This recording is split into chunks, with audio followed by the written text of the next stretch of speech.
Welcome to Mrs Deepi YouTube channel. Subscribe பண்ணாதவங்க subscribe பண்ணிக்கோங்க. Hi hello, எல்லாம் எப்படி இருக்கீங்க? நல்லா இருக்கீங்களா? ஒரு வழியாக நம்ம மாங்காய் தோட்டத்தில் வந்து பார்த்திங்கன்னா பூ முடிஞ்சு இப்போ வந்து பிஞ்சு ஸ்டார்ட் ஆகிருக்கு. நிறைய பேர் கேட்டிருந்தீங்க பிஞ்சுக்கு வந்து என்ன மாதிரி மருந்து கொடுக்கறது அப்படின்னு சொல்லிட்டு. எனக்கு தெரியல ஆக்சுவலி. நான் பிஞ்சுக்கு வந்து மருந்தெல்லாம் கொடுக்கல. ஆல்மோஸ்ட் வந்து நீங்கள் ஃபுல்லாக பூக்கும், ஆனால் எல்லா பூவுமே வந்து காய்க்காது. ஓகேங்களா? அது வந்து நிற்கிறது தான் நிற்கும். அது மட்டும் இல்லாமல் நம்மளுக்கு வெயில் வந்து எந்த அளவுக்கு மழை அதிகமாக இருந்துச்சோ அந்த மாதிரி இந்த முறை வெயில் செம வெயிலுங்க. ஓகேவா? அதிகமான வெயில் தான். அதனால் நிறைய பிஞ்சுகள் வந்து கொட்ட தான் செய்யும். என்ன தான் நம்ம முடிஞ்ச அளவுக்கு தண்ணி கொடுத்துட்டே இருந்தாலும் மேலே இருக்கிற அந்த ஹீட் வந்து அந்த அளவுக்கு பயங்கரமாக இருக்குது. பூ பூ எடுக்கிறத பொறுத்த வரைக்கும் பார்த்திங்கன்னா, நம்ம வந்து பூ வந்து செடியிலேருந்து துளிர் வரத்துக்காக தான். துளிர் வந்து பூ எடுக்கிறதுக்கு தான் நம்ம மருந்து கொடுத்தோம். அதுக்கப்புறம் எந்த மருந்தும் கொடுக்கல. உரம்னு பார்த்திங்கன்னா, நம்ம வந்து இயற்கை உரம் தான் கொடுத்துருக்கோம். செயற்கை உரம் எதுவும் கொடுக்கல. பூச்சி தாக்குதல் வந்து பார்த்திங்கன்னா கொஞ்சம் கம்மியாக தான் இருக்குது.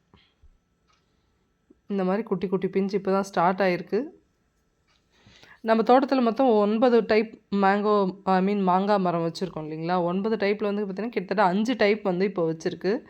Humam Basant, Swarnarekha, next ஹம்சியாக்கர், next Malgova, Amrapali. ஓகேங்களா? இந்த டைப் மட்டும்தான் நம்மளுக்கு வந்து இந்த முறை இது வரைக்கும் வந்திருக்கு. சில மரங்கள் வந்து இப்போ தான் பூ ஸ்டார்ட் ஆகுது, துளி ஸ்டார்ட் ஆகுது.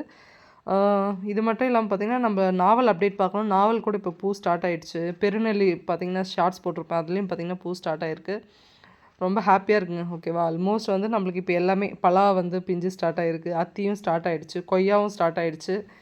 இனிமேல் வந்து நம்ம ஃபார்மில் கண்டினியூவாக ஒர்க் இருந்துகிட்டே இருக்கும். ஒன்றும் இல்லை, தண்ணி கொடுக்கணும். தண்ணி ப்ராப்பராக நம்ம செடிக்கு வந்து இந்த அளவுக்கு இந்த வெயிலை தாங்குகிற அளவுக்கு வந்து தண்ணி கொடுத்துட்டே இருக்கணும். நீங்கள் வீடியோலேயே பார்ப்பீங்க, பயங்கரமான வெயில் தான். இந்த மேலே இருக்க வெயிலுக்கே வந்து பூ ஃபுல்லாக கருகி போயிடுது. இதெல்லாம் தாண்டி வந்தால் தான் இல்லையா? இதே மாதிரி இந்த பூ டைமில் வந்து ஜஸ்ட்டு நம்மளுக்கு ஒரு மழை வந்துச்சு. சூப்பரான மழை, 2 நாள் நல்லா ஹெவியான மழை, ரொம்ப நல்லா இருந்துச்சு. அந்த 2 நாள் மழைக்கு வந்து இப்போ 10 நாள் வெயில் வச்சு செய்யுது. இந்த டைப் வந்து பார்த்திங்கன்னா ஸ்வர்ணரேகா. இது வந்து தரையிலே தாங்க இருக்கும். செடி வந்து பார்த்திங்கன்னா தரையை ஒட்டின மாதிரியே தான் இருக்கும். நல்லா கூண்டாக நல்லா பெருசாக இந்த செடி பார்க்குறதுக்கே ரொம்ப அழகாக இருக்கும். அதே மாதிரி வந்து பார்த்திங்கன்னா ஃப்ரூட்ஸ் வந்து செம டேஸ்ட்டாக இருக்கும். நம்ம சாப்பிட்ருக்கோம் ஆல்ரெடி நம்ம தோட்டத்தில். இதெல்லாம் நீங்கள் வரும் நாட்களில் வந்து நான் அப்டேட் பண்ணுறேன். நீங்களும் உங்கள் லைஃப்பில் வந்து முடிஞ்ச அளவுக்கு நிறைய செடிகள் மரங்கள் வைங்க, நிறைய வளங்க. இயற்கையோடு சேர்ந்து வாழ்க்கையை வாழ்கிறதாங்க சிறப்பான வாழ்வு அப்படின்னு நான் நினைக்கிறேன். ஓகேவா? நம்ம எல்லா ஃபீல்டும் சுற்றிட்டு தான் கடைசியில் அக்ரிகல்ச்சர் வந்தோம். அக்ரிகல்ச்சர் உண்மையாகவே வந்து ரொம்ப கஷ்டம்தான், ஈஸின்லாம் சொல்ல மாட்டேன். கண்டினியூவாக நம்ம வேலை பார்த்துட்டே இருக்கணும். ஒரு ஆள் வந்து ரொட்டேஷனாக சுற்றிட்டே இருக்கணும். மருந்து கொடுக்குறதா, தண்ணி கொடுக்குறதா, உரம் கொடுக்குறதா, இல்லை வேறு என்ன புது பிரச்சனையா, இந்த மாதிரி ரொட்டேஷனாக நம்ம வந்து பாருங்கள் எவ்வளோ பெரிய பிஞ்சு வச்சுருக்கு.